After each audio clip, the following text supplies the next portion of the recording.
I'll be right back. And you think I don't feel guilty for that? You think I don't? I do, okay? Before we can get to this point, which later leads to this, we have to back up to the day before the deadly discovery. On the 18th of December 2017, officers of the Cleveland Police Department showed up on the doorsteps of 47-year-old Larissa Rodriguez. They were acting on a tip made by Larissa's boyfriend's brother. You see, Larissa is a mother of 10, but our point of focus here is Jordan, her 5-year-old disabled son. The tip was that something had happened to him. Something really, really bad. 7 is on a 2017 Chevy 4-door.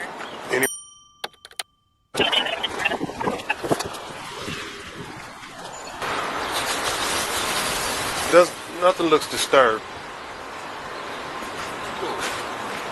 The gate is open.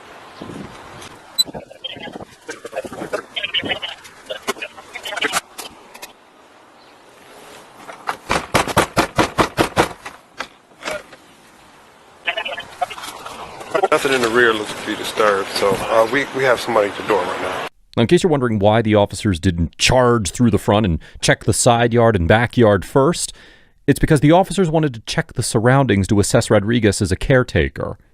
Also, there was a gruesome detail in the tip which the officers first considered investigating.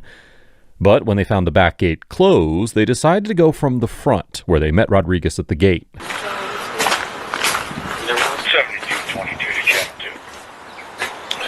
She's got 5 kids. 7222. Are your kids here? I need keys at West 41. You mind if you step in? At West 41. For a 3-car accident in the middle lane. Okay. There's a semi involved. You have one on 4 or 5-year-old. The wrong way. Close one. How old are your children? 4? Okay. You just turned 4. Is it a boy? A girl? What? Hello, boy. A boy. What's the boy's name? Anthony. Okay. See if you can get a name. Is there anything? Well, we got a call want us to check on the well-being of the 5-year-old, 4 to 5-year-old kid. All my kids are good. Okay. What can we see? They're laying down. Okay, I believe you. Don't want me mad. He's been there October 25th. What's his last name? Huh? What's Christopher's last Rodriguez. name? Rodriguez? Mm-hmm. Is that your husband? No, we're not legally married. Gotcha. He's in jail in Medina? Yeah, he's in Medina County. He's been in there since October 25th. October 24th, October 25th, something like that. Do you have a child with special needs? Oh, Jordan? Yes, I do. How old is Jordan? Jordan, he is just turned 5. Where's Jordan at? He's with his dad. He's going to be visiting for the holiday. He's not here with us right now, for the holiday. Where's Dad at? In Texas. He's not even here. Is that who you guys are pertaining to? Maybe, possibly. What was the call mainly about? Just checking the welfare. Oh. I get these all the time because I got ignorant ones who want to sit there for all I'm Do you know, what's his dad's name, Jordan's dad? Patrick. Pat? Do you have a number to Patrick? Can be reached at? We need a list of all Not your right kids' now. names. Tell me something about Patrick. Do you know anything about Patrick? He stays in Texas. I mean, we were together for about 2 years. What's his last name? Strong. We wasn't together actually too long. He was just like an internet thing. Do you know his? Do you know his like when he was his birthday or anything? No, that I did not.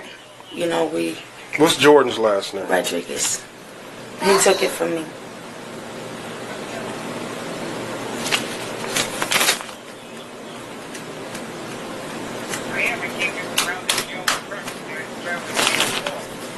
You got a phone number here, man?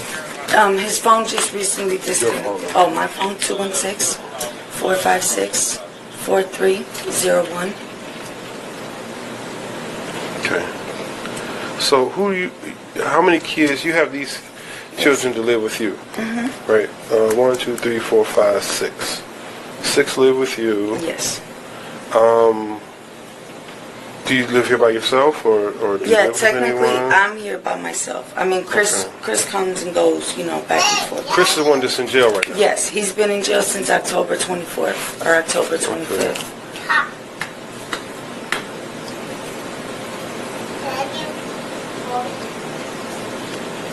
Okay. And that's in Medina County. Yes, What was he Medina arrested for? He was arrested for child support. Oh, child support. Yes. Jeez. How many kids does he have? He has one. One? And he's 15. Yeah. Oh, the other boy is 15. Okay. Okay. Man, I would really love to get in touch with Jordan. Okay. Is there any way I can give you, when I find the number, to contact you? Kids you got? I got 2. Any of the kids disabled? He's not really disabled, but that's the one that's with his dad. None of them? No. Oh, what do you mean? He's just SSI. He can't talk. How old is he? He just turned 5. Okay. That's the one. Where does he live? He's Texas. staying. He doesn't live there, but he's just visiting for the holiday. What? In Texas? Yeah. And what, he usually lives here? Yeah. Okay. What, you got a family members in Texas? That's why I said, is there a number or something where I can contact you guys? How long has he been in No, Texas? you can get it now. It's not a big deal. We'll wait. Right. How long has he been in Texas? He's been only over there for a couple weeks. Because he goes over there to, visit and stuff like that. Wait a minute, he goes where to? No. He goes. Yeah. goes to- I want to say sperm donor, but He goes to Texas to visit. yeah. He goes there, he went there last year, went there this year. Okay. Because he just goes to visit family out there. But I mean, other than that, he's here. So Jordan has family members in Texas. Yes. All right. Yes. Do you know any numbers or how to get in touch with anybody who actually lives in Texas? I mean, right now, his phone just got disconnected. What's his address? I'm waiting for him to call me. What's his address? I don't you know just if didn't it's- send the kid to who knows who, right? I mean, no. I mean, I don't know the address personally because me and his dad don't really associate like that. But you let him go with him, right? Right. He just had his phone disconnected. He's going to be calling me with the phone number. So, and that's the only way I can contact him. So if we put these facts together properly, 5-year-old Jordan is in Texas visiting his family. His disability is that he can't speak properly because of a developmental language disorder. She doesn't have the contact numbers of the people Jordan's staying with, nor does she know where he's staying. Considering that the tip was about Jordan's welfare, these shaky details are oddly suspicious, but just enough to get a search warrant to search the house in detail. Christopher Rodriguez was in prison at the time, but in one of the calls he made to his brother, who was serving with the military in Pakistan, Chris confessed that Jordan was buried in their backyard. When the search warrant came through and the officers dug in the backyard, they confirmed the confession. After they found the body, they checked for a cause of death so that they could ascertain whether this was murder or manslaughter. Larissa was brought in for interrogation to give some much-needed answers. Okay. When I tell you some things have changed is we did talk with the coroner. Okay. And they finished their initial examination. And there are some problems. Like, The problems being Jordan had an old left wrist fracture. His left wrist was broken at some point and it was healed. It healed on its own. How? That's something you need to tell us. Jordan also has 3 fractured left ribs that healed on their own and a fractured right rib that healed on its own. And these are all injuries that were healing on their own without medical help, which means he was in a lot of pain for a very long time. And you're not being honest about what was happening to this kid. see, what happened, I mean, I personally didn't, but I was scared myself, okay? Scared of? I think talking to my sisters yesterday actually opened up my eyes a little bit and made me realize I should not be the only one taking full blame for this. I never put my hands on my kids. You can ask any of them. And a lot of people used to tell me maybe that's why sometimes your kids don't listen. You know, sometimes I need to be more rough on them, but that's just not in me. To sit here and I don't want to be that mother either. I just don't want to be that mother either. Right, I don't. I mean, I was like that when I was little. I can't be that type of mom to sit there and expect you, okay, my kid may do something wrong, but I see other discipline, you know, timeouts, you know, corner, you know, bedroom, you know, sometimes my Help Me Grow worker even seen it herself. You know, no matter how bad my little ones can act up, I never had that in me to hit my kids. But I think I was just so scared because I used to get my ass beat by Chris just because I defended my kids. My daughter, my oldest daughter, my oldest son can tell you, my older son had to pull a knife on him because he put his hands on me the way he did. How long were you and Chris together? About 2 years. Okay. And he was living with you from day one? Yeah. Our understanding is that you were dating someone else who moved out and you met Chris online? I was with Jake. Okay. But Jake wasn't in the house for more than 2 weeks. Right. Since when and he I left first and then moved Chris in. came in? Right. And you met him online? Yes. All right. So, if I could interject. Yeah, please. So what I see happening is like, I think March of 2016, you were going through the process of trying to enroll Jordan in a class that's specific for him. But is it Chris that doesn't want him to do this? Or is... Because what I'm reading... I did try to get him enrolled in school and stuff like that. Because what I read was Jordan would have benefited from an environment with children like him. He is autistic, most probably. Yes. And what I did was, it was almost through the year. So when I talked to the development for the school, I said, well, they either said, well, I could send him now or send him next year. I preferred that he would have started the following year, so that way he's got a whole entire full year. And that's what my, intentions was, to send him to school. Put your kid at the front of the class as opposed to the... I did the same thing with my daughter. Yes, because I wanted my son to actually be around other kids, to actually learn and to actually, you want some coffee or water? I'll take some. Coffee? Yeah. Cream and sugar? Yes, please. And I was doing what I can, and if you notice, none of my kids or nothing ever went through this until I got with Chris. I know. That's why, listen, Nina, I'm not trying to give you a hard time. I'm a mother and you're a mother. And I know you're grieving. My sisters made me realize that, Listen, I know you had a horrible upbringing. Terrible. I know. So the most that we can do now is to... I understand where you're at, okay? But I have to press you on certain points. That's my job. I understand. And it's as a human being, I know it hurts you. I can see that it hurts you. Since day one, ever since everything happened, I wanted to reach out.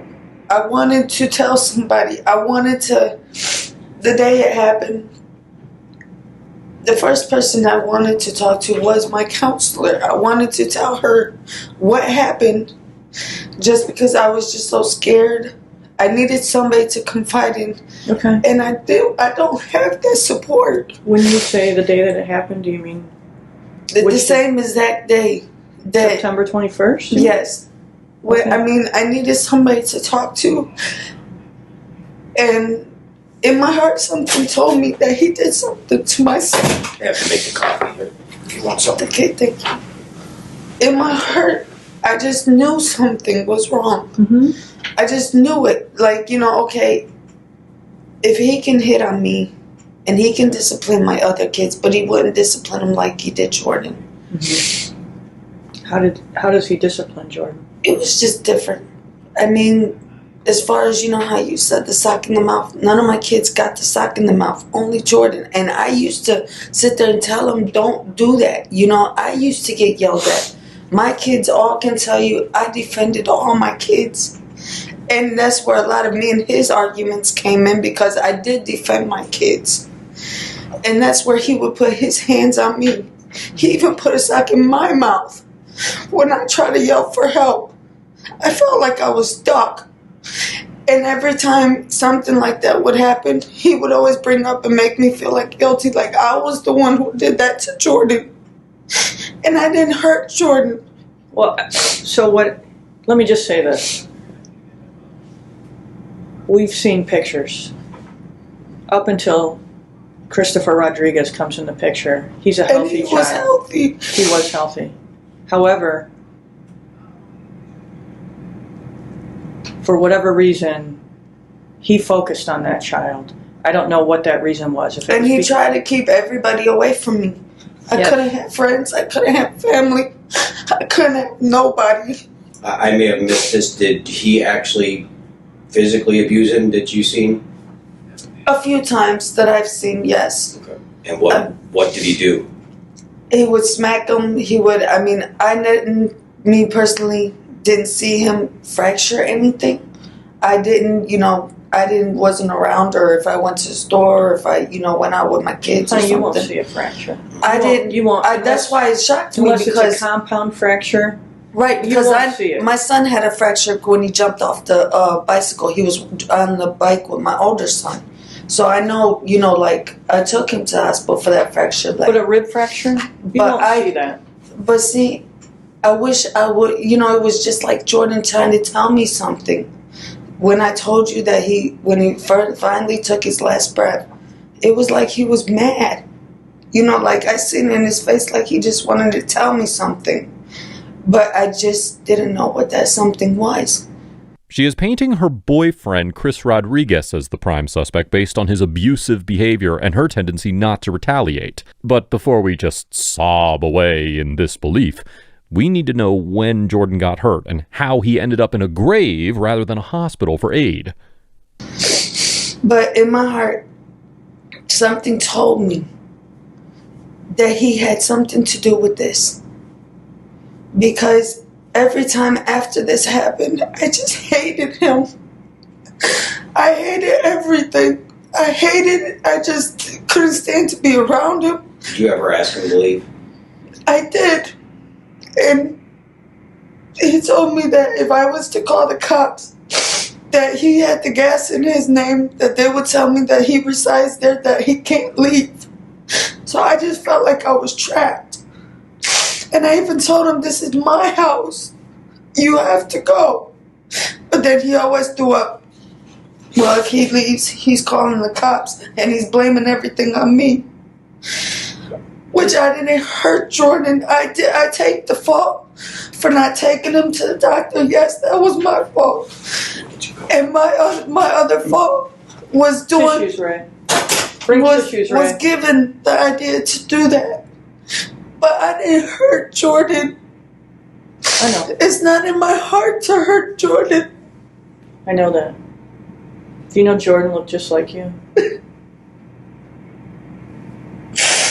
He looked just like you. Same face. There was not one day ever since that happened I never thought about it.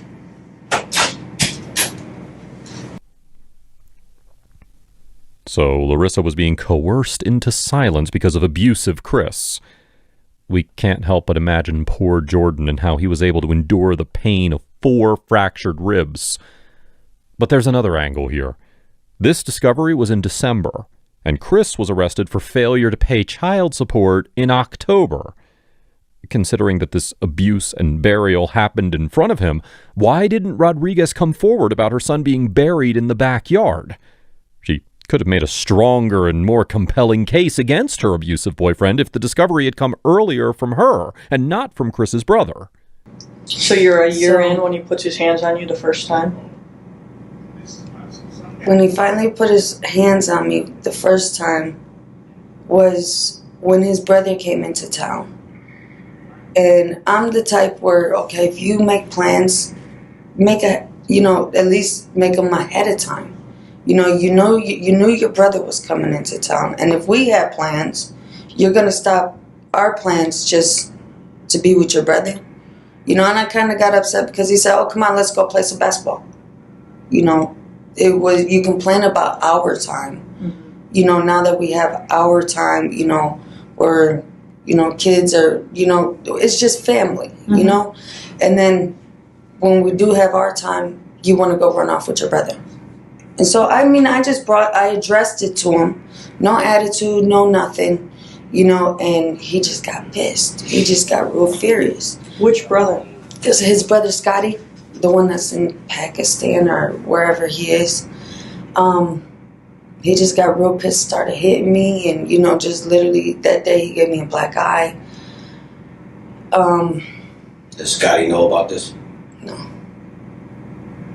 I mean, every time we got into it, he would always call his brother, but always make me look like I'm the bad one. So but he would he knows, his brother about but he knows his brother. Come on now. Sometimes he would get mad because his brother would defend me. So he knows, like situations that we've been through. Some things that he's always called them every time. Or talk about he's going to pack up his stuff and leave. And, it's just, okay, then leave. I would have been more happy, but maybe all this would have been told and said a long time ago. Maybe that would, but with him not leaving, with him threatening me, with him putting his hands on me, it got so bad my son grabbed a knife on him. And I'm sorry, I know this is domestic violence towards me, but I see it as self-defense. He's got a scar on his back because I did it. Just self-defending myself, because he went and literally choked me, put me in the kitchen, slammed me against stuff, had a knife in his hand. I found something, I don't know whether it was a screwdriver or something. I just grabbed something and just got him right in the head. Called the police out to the house? Somebody called? No, nobody. Right. Nobody. And that's what gets me, is that street is so highly protected by police that why didn't somebody? I mean, I even tried to jump out the window, try to get some help from somebody. I feel like I couldn't even leave my house. And then when I sat there screamed, he put a sock in my mouth. So I couldn't. And then was sitting there screaming, like I'm screaming, and he's sitting there choking me. Let me ask you this. Is he, what you described to me about Jordan losing weight in his arms while developing a pot belly, that's malnutrition? See, you can, even when you talk to my daughter, that's why I thought something was wrong going on with his kidney. Okay, but because he was losing the weight, he was doing, but... I'm not saying you did this. My question is that some sort of discipline that he does to this child? No. Does he withhold food from him? No. That's why none of us ever thought it would have been anything like that. Me, I thought it was his kidney, because when he eat, everybody eat. All my kids eat first. I served every single last kid of mine first. And my daughter and my son, anybody can tell you. When I cook big meals. Mm-hmm. And Jordan, he was one to always eat. Mm-hmm. Always. We got pizza, he eats like 5-6 pieces of pizza. And it surprises me, because he was like, where do you put it, Jordan? He always ate. That's why it surprised me when he started kind of losing his appetite. And I used to have to sit with him and say, Jordan, you got to at least eat something. At least take a couple bites. Well, because I never had that problem with him. When does he begin losing his appetite? I don't know the specific date. Roughly 2 months. Summertime, springtime, wintertime? I could say it was about maybe summer, early summer. He started losing appetite. I got him to at least drink something. I don't, some behaviors where I saw where I'm called for. Sometimes Jordan will wake up. Remember how I told you, with his rocking? That's a signature I don't mean to. No, he's Make it always sound- did that ever since Right. when he was a That's baby. sort of a signature of children who have spent time in an incubator or children who are autistic. They will rock and self-soothe themselves. See, that's the first time I heard that. Because I even self-soothing asked the doctor too, and I was like, why does he do that? You know, I guess self-soother. because I wasn't there to, you know, rock him and cuddle him, and you know, until he was 4 months. That was what he used to do. And then used to get up in the middle of the nighttime. I used to, like, he would sleepwalk. So I would, you know, sometimes have to keep an extra eye on him because I caught him one time going to the bathroom, getting toilet water and drinking toilet water. And I'm looking like, why is he, you know, like, is he even alert when he's doing this? You know, it would be like certain behavior, you know, like, and I used to have to stop him. He'd go straight to the refrigerator. I don't even know if he's like awake when he's doing this or if he's sleeping or, you know, it's just things that I had to watch out with him. And he would just like get into anything and everything. And I noticed that when he did it, even after Jordan was gone, my other son was doing it. My other little son, my 4-year-old. And I'm looking like, is it because he watched Jordan do it? Or why is he doing the same thing that Jordan was doing? It's a good question. I don't know. I mean, is it a behavioral thing? I mean, it's just something that I was, okay, I recognize that. Jordan used to do that. You know, like, and it was just, and Jordan was perfectly fine. It was just something I felt like in that house too. Like it was not really wanting us there. You know, like a sense of something. And I guess I don't know if you guys heard about this, but I found out after I moved there. Because when I went to see the house, it had a caution thingy wrapped around it. Kind of like on the front bush. And I looked like maybe it was just for a Halloween decoration or something. But the neighbors and somebody had told me that actually a father had killed his son. Or something happened there. So it kind of like, you know, like, wait a minute, you know, this house is just like bad luck. You know, and I mean, Jordan's behaviors didn't start till we moved there in that house. I never seen Jordan behavior act any different. You know, his behavior just changed. You know, it's just like I had to observe him a lot more there.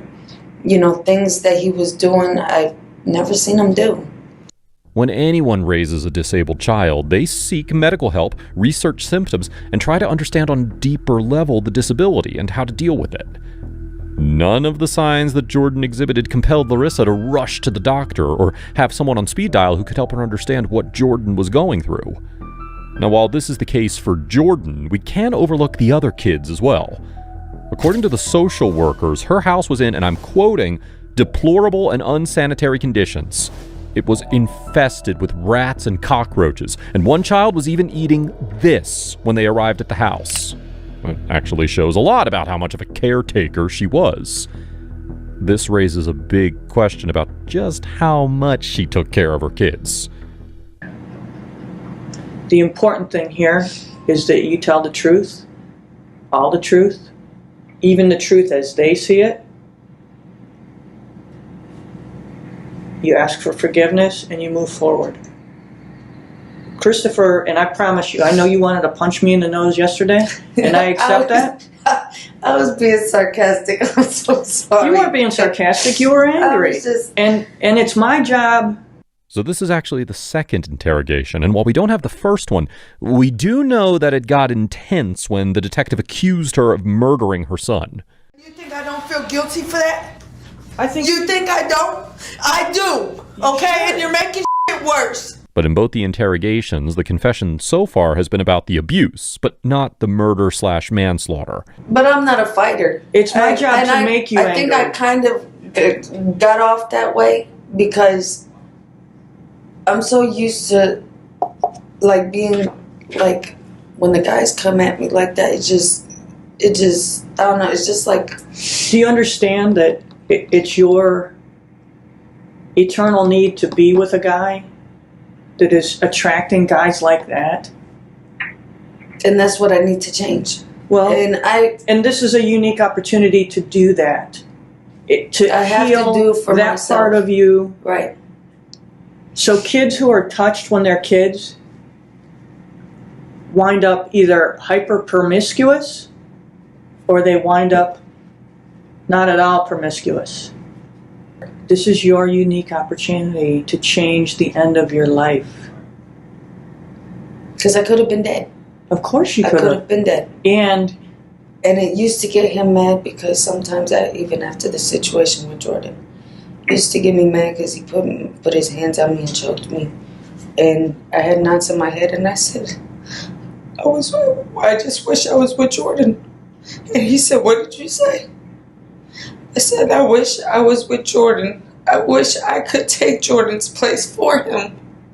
And he was just like, because he didn't like the fact that I used to bring him Jordan. Oh, you don't need nobody hearing, what happened and this and that. He would get pissed off. What do you think he did to Jordan?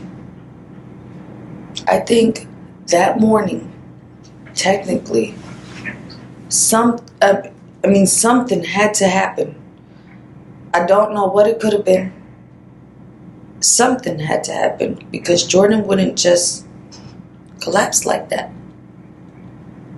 I don't know if maybe he might have pushed him, shoved him, punched him, could have even punched him. Does he punch him? Who knows? No, I've never seen him.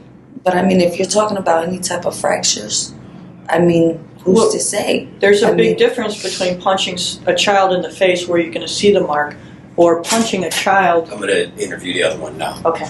Punching a child in the rib cage and no one sees that. So what I'm saying to you is, this guy's a street dude. He knows how to hit. Right. He knows how to hit somebody in soft places with a hard object and not leave a mark. So what did he put a kidney shot on that boy? You see what I'm saying? Yeah. Who's to say?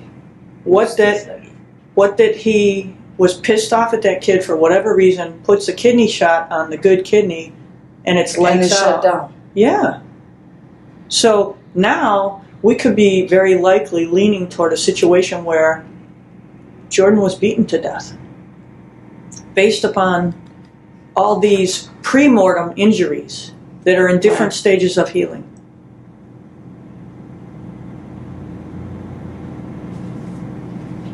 And something told me, I don't know what it was, it's just a feeling that he had something to do with this.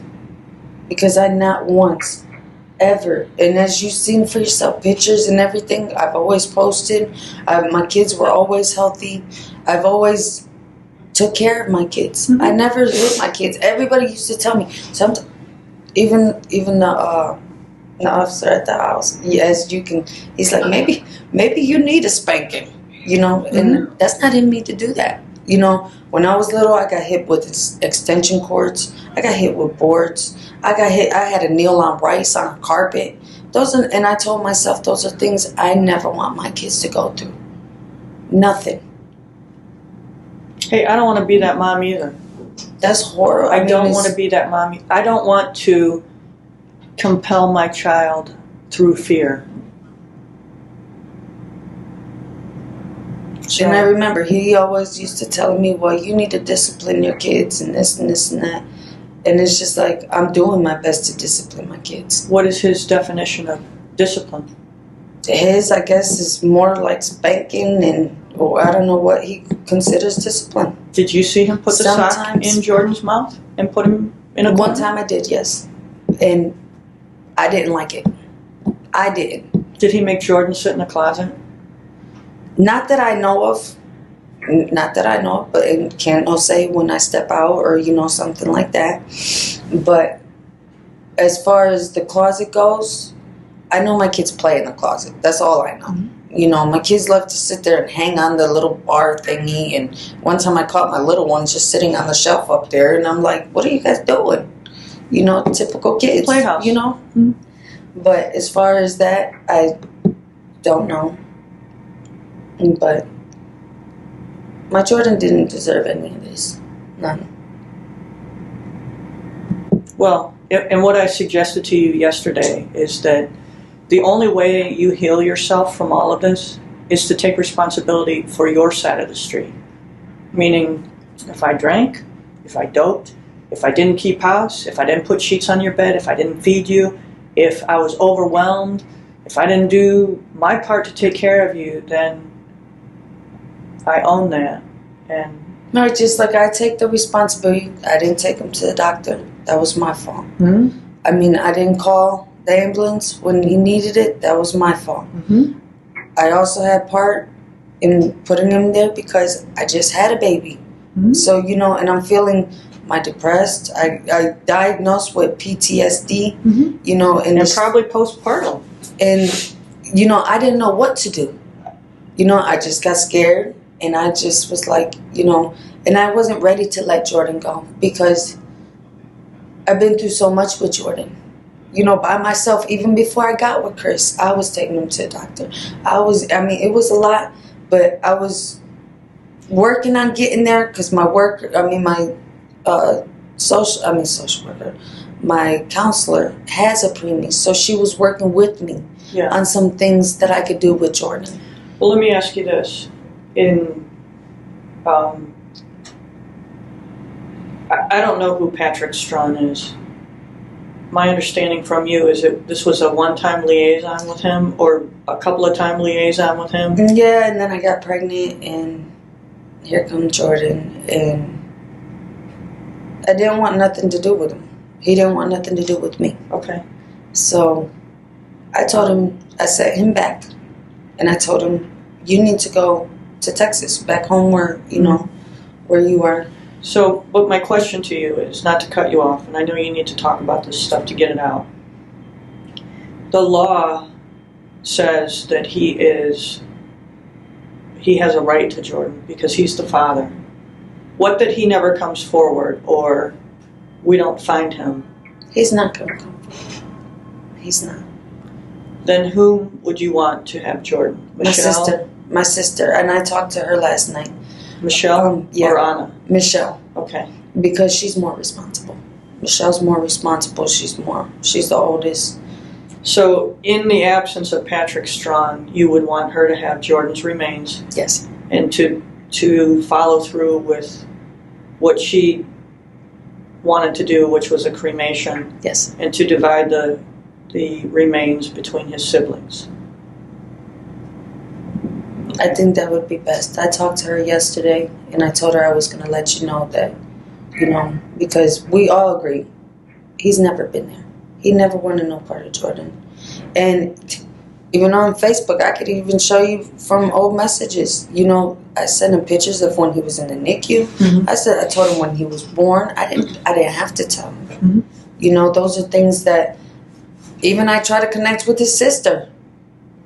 I didn't get nothing from Well, what if they come back and they do want him? Then what? I doubt it. I mean... But if they do, then there's nothing we can do. I hope not, for your sake. And Me, personally, I don't think they will. They've never stepped up before. So I'm thinking, we just got to think I'm just going to have my sister do everything until further notice. If he does come through, if he doesn't, I don't know. Okay. But do you have any questions for me at this juncture? No. But would I still be able to see him or no? So to at least say my last, finals to him. If I can't, I'll just, say him in prayer or whatever to myself. But I think I just kind of need that, closure. I don't suspect that they're done with their examination at this point. And I think that probably... They're not going to. They're probably not going to allow you that.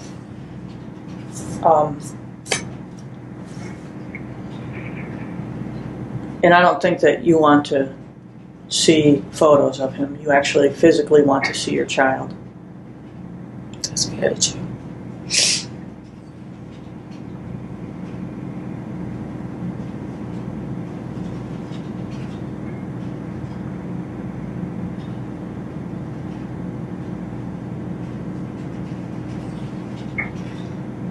Is there any other questions you have for me at this juncture?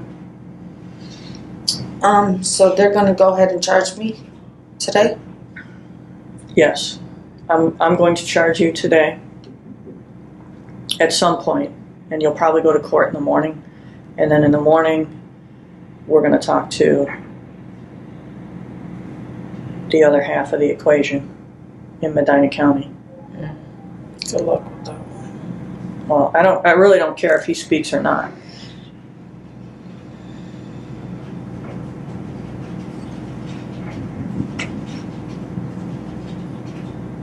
And I want you to know that I helped to arrange the visit with your sisters. Thank you. That helped a lot. You can't go through this alone. And what I would say to you is I've had members of my own family do big chunks of time for some really fucked up shit. And they told me, Larissa, you've never had a record. You shouldn't even be here. Well, this is... And now I feel bad because my little sister, she's taking it hard. Well... And I know that she feels it's her fault. And it's not her fault. I assured her that the other half of the equation will be held responsible for his part in it. Because it's undeniable that when he comes into the picture, that this child's life changed irrevocably. So, because I was in plenty other relationships before him and nothing happened.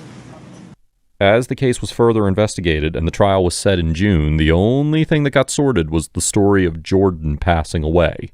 In June of 2018, Chris and Larissa pleaded guilty to charges of involuntary manslaughter, felonious assault, child endangering, and gross abuse of a corpse in Jordan's death. They did so as part of a plea deal which allowed the couple to avoid trial for murder, which carries a potential life sentence. Instead, Larissa was sentenced to 25 years, while Christopher was sentenced to 28 years.